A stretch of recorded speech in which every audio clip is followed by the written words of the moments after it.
नमस्कार, जय हिंद, वंदे मातरम। स्वागत है आपका बिहार के सबसे भरोसेमंद न्यूज चैनल में। आइए नजर डालते हैं आज की बड़ी खबरों पर। किसानों, मजदूरों, बेरोजगार युवाओं और महिलाओं से जुड़ी अहम अपडेट। साथ ही जानेंगे पीएम किसान योजना की अगली किस्त कब जारी होगी। इसके साथ ही आज से प्रदेश में 10 से 15 नए नियम लागू हो रहे हैं, जिनका सीधा असर आप पर पड़ सकता है। पेट्रोल, डीजल के ताजा भाव और मौसम का हाल। तो वीडियो को अंत तक जरूर देखें और चैनल को अभी सब्सक्राइब करें। नेशनल टेस्टिंग एजेंसी यानी एनटीए ने नीट यूजी 2026 की परीक्षा को रद्द कर दिया है। पेपर लीक और धांधली के गंभीर आरोपों के बाद अब इस पूरे मामले की जांच सीबीआई को सौंप दी गई है। इस फैसले से देश भर के करीब 22 लाख छात्रों का भविष्य अधर में लटक गया है। सरकार का कहना है कि छात्रों के साथ हुए विश्वासघात को बर्दाश्त नहीं किया जाएगा और नई तारीखों का ऐलान जल्द ही किया जाएगा।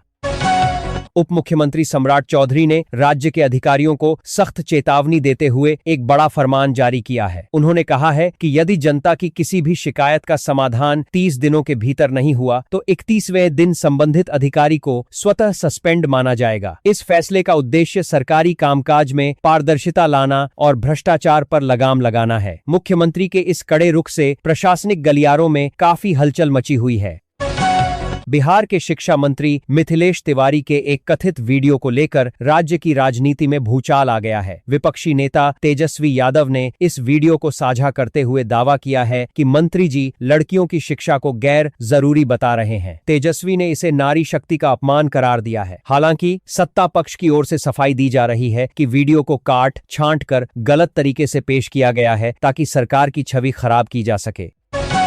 पटना के सरकारी दफ्तरों में शराब की बोतलें मिलने के मुद्दे पर उप मुख्यमंत्री विजय सिन्हा ने काफी तल्ख तेवर दिखाए हैं। शराबबंदी कानून पर सवाल उठाने वालों को जवाब देते हुए उन्होंने पूछा कि इसे हत्याबंदी कानून क्यों नहीं कहते। उन्होंने कहा कि जैसे हत्या पर कानून होने के बाद भी अपराध होते हैं, वैसे ही कुछ लोग कानून तोड़ते हैं। सरकार शराबबंदी को लेकर पूरी तरह गंभीर है और दोषियों पर कड़ी कार्रवाई की जा रही है। बिहार में किसानों के लिए आज से फार्मर आईडी बनाने का एक विशेष अभियान शुरू हो गया है। 13 मई से 30 जून तक चलने वाले इस कार्यक्रम के तहत हर किसान को अपनी डिजिटल पहचान बनानी होगी। इस आईडी के माध्यम से किसानों को सरकारी योजनाओं, खाद, बीज पर मिलने वाली सब्सिडी और अन्य लाभ सीधे उनके बैंक खातों में बिना किसी देरी के मिल सकेंगे। कृषि विभाग ने सभी जिलाधिकारियों को इस अभियान को सफल बनाने के निर्देश दिए हैं। मुजफ्फरपुर के एक आश्रय गृह से 10 बच्चों के अचानक गायब होने की खबर ने पूरे प्रदेश को चौंका दिया है। बताया जा रहा है कि मूक बधिर वार्ड की खिड़की की ग्रिल काटकर बच्चे भागने में सफल रहे। पुलिस प्रशासन इस मामले की गहराई से जांच कर रहा है और सुरक्षा में हुई बड़ी चूक को लेकर अधिकारियों से जवाब मांगा गया है। लापता बच्चों की तलाश के लिए विशेष टीमें बनाई गई हैं और आसपास के इलाकों में छानबीन जारी है।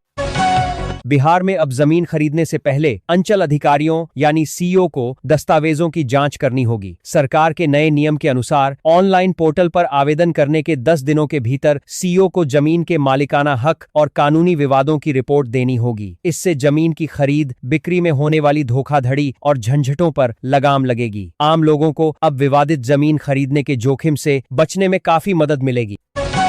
पूर्व विधायक अनंत सिंह की अग्रिम जमानत याचिका पर कोर्ट ने एक अहम फैसला सुनाया है। हथियार लहराने और अश्लील डांस वाले वायरल वीडियो मामले को अब विशेष एमपी एमएलए कोर्ट में ट्रांसफर कर दिया गया है। पुलिस अब उस वीडियो में दिख रहे अत्याधुनिक हथियारों की बैलिस्टिक जांच कराने की तैयारी में है ताकि साक्ष्यों को मजबूती से पेश किया जा सके। इस कानूनी कार्रवाई के बाद बाहुबली नेता की मुश्किलें और बढ़ती हुई दिखाई दे रही हैं।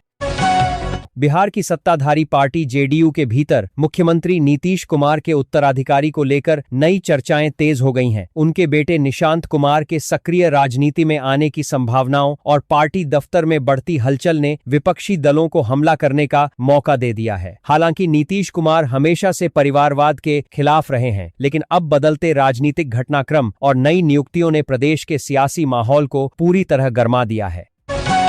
मौसम विभाग ने बिहार के कई जिलों के लिए ऑरेंज और येलो अलर्ट जारी किया है। अगले कुछ घंटों में 60 किलोमीटर प्रति घंटे की रफ्तार से तेज आंधी और बारिश की संभावना जताई गई है। साथ ही कुछ इलाकों में ओलावृष्टि और बिजली गिरने की भी चेतावनी दी गई है। विभाग ने लोगों को खराब मौसम के दौरान सुरक्षित स्थानों पर रहने और पेड़ों या बिजली के खंभों से दूर रहने की सलाह दी है ताकि जानमाल का नुकसान न हो। राज्य के 6 लाख सरकारी शिक्षकों के लिए शिक्षा विभाग से एक राहत भरी खबर आई है। नीतीश सरकार जल्द ही शिक्षकों के लिए नई ट्रांसफर और पोस्टिंग पॉलिसी लागू करने जा रही है। इस नीति के तहत शिक्षकों को उनके गृह जिले या पास के पसंदीदा स्थानों पर तबादले का मौका मिलेगा। विशेष रूप से महिला और दिव्यांग शिक्षकों को इस नई व्यवस्था में प्राथमिकता दी जाएगी, जिससे उन्हें पढ़ाने में काफी सहूलियत होने की उम्मीद जताई जा रही है।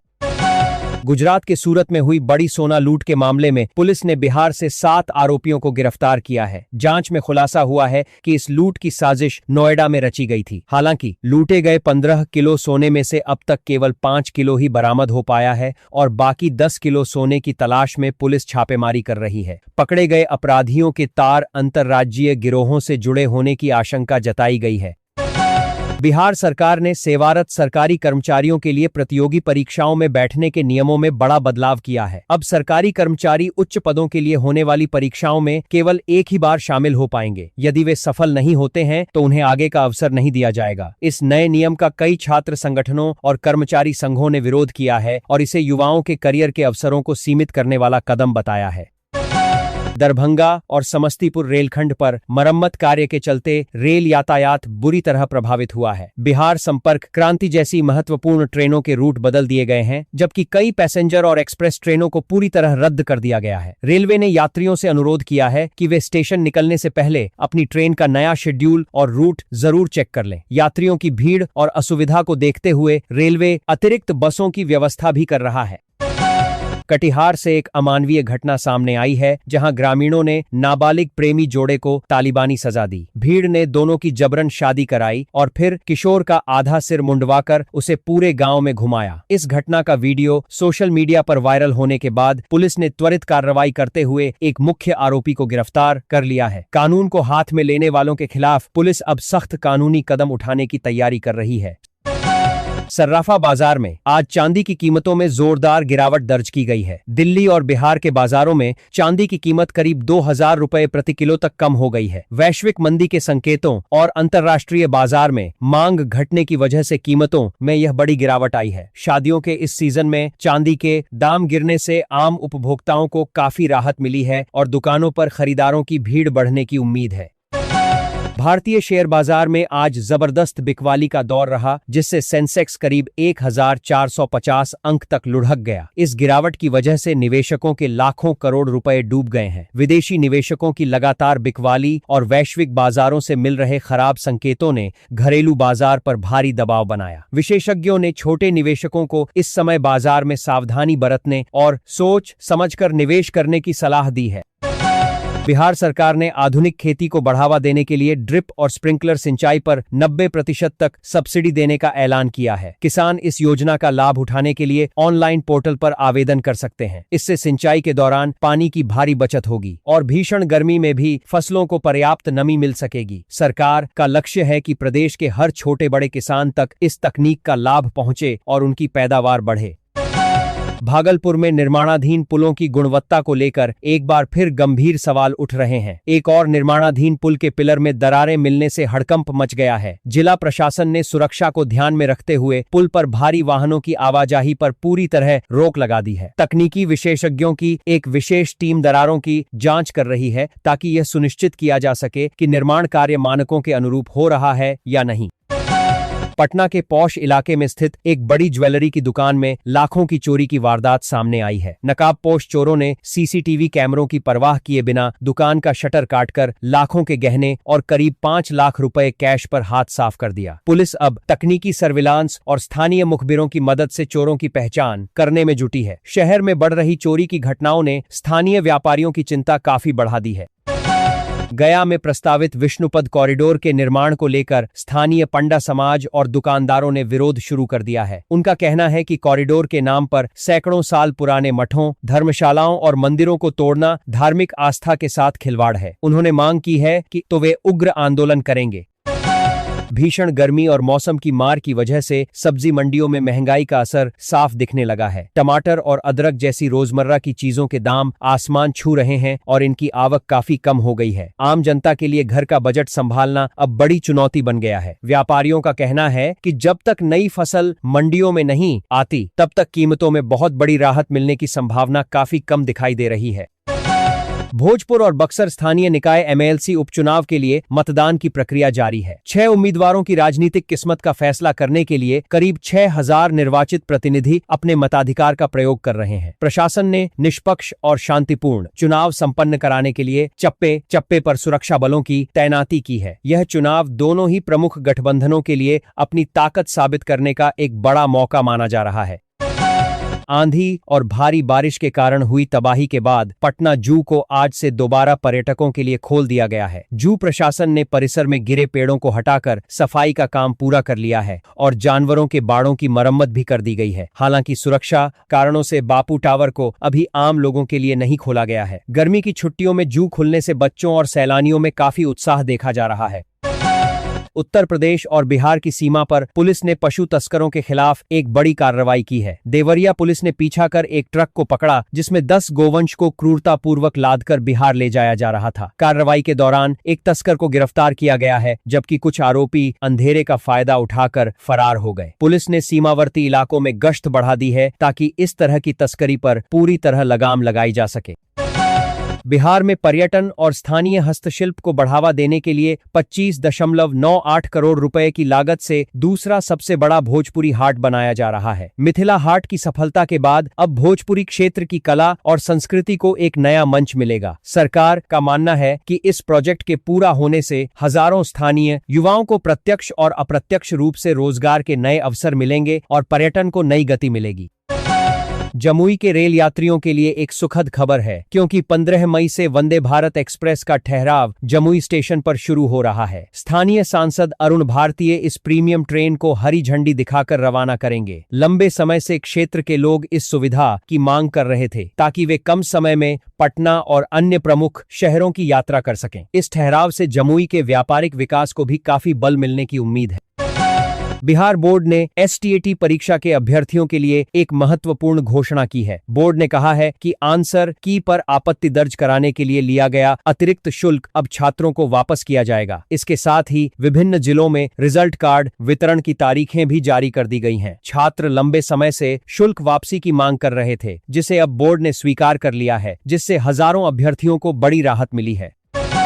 किशनगंज के एक मक्के के खेत से बुजुर्ग महिला का शव बरामद होने के बाद इलाके में सनसनी फैल गई है। मृतका के शरीर पर धारदार हथियार के निशान मिले हैं, जिससे हत्या की आशंका जताई जा रही है। पुलिस ने डॉग स्क्वाड की मदद से मौके से कई महत्वपूर्ण साक्ष्य जुटाए हैं और जांच तेज कर दी है। स्थानीय ग्रामीणों ने आरोपियों की जल्द गिरफ्तारी की मांग की है और पुलिस ने संदेह के आधार पर कुछ लोगों को हिरासत में लिया है। गैस कंपनियों ने घरेलू और कमर्शियल LPG सिलेंडरों की नई दरें जारी कर दी हैं। अंतर्राष्ट्रीय बाजार में कच्चे तेल की कीमतों में उतार चढ़ाव का असर सीधा गैस की कीमतों पर पड़ा है। हालांकि घरेलू उपभोक्ताओं को बहुत बड़ी राहत नहीं मिली है, लेकिन कमर्शियल सिलेंडरों की कीमतों में मामूली कमी की गई है। महंगाई के इस दौर में लोग सरकार से उम्मीद लगाए बैठे हैं कि घरेलू गैस की कीमतों में कुछ बड़ी कटौती की जाए।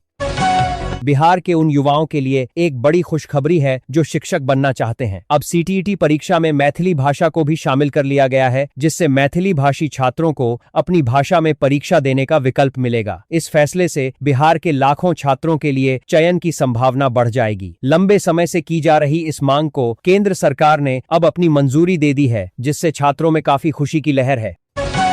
नवादा के कोआकोल क्षेत्र में जंगली हाथियों का आतंक लगातार बढ़ता जा रहा है। मंगलवार को हाथियों के झुंड ने एक वृद्ध मजदूर को कुचलकर मार डाला, जिससे पूरे गांव में मातम का माहौल है। पिछले 2 महीनों में हाथियों के हमले में यह 5वीं मौत है। वन विभाग के अधिकारी हाथियों को रिहायशी इलाकों से दूर खदेड़ने की कोशिश कर रहे हैं, लेकिन ग्रामीणों में अब भी भारी दहशत और प्रशासन के खिलाफ नाराजगी बनी हुई है।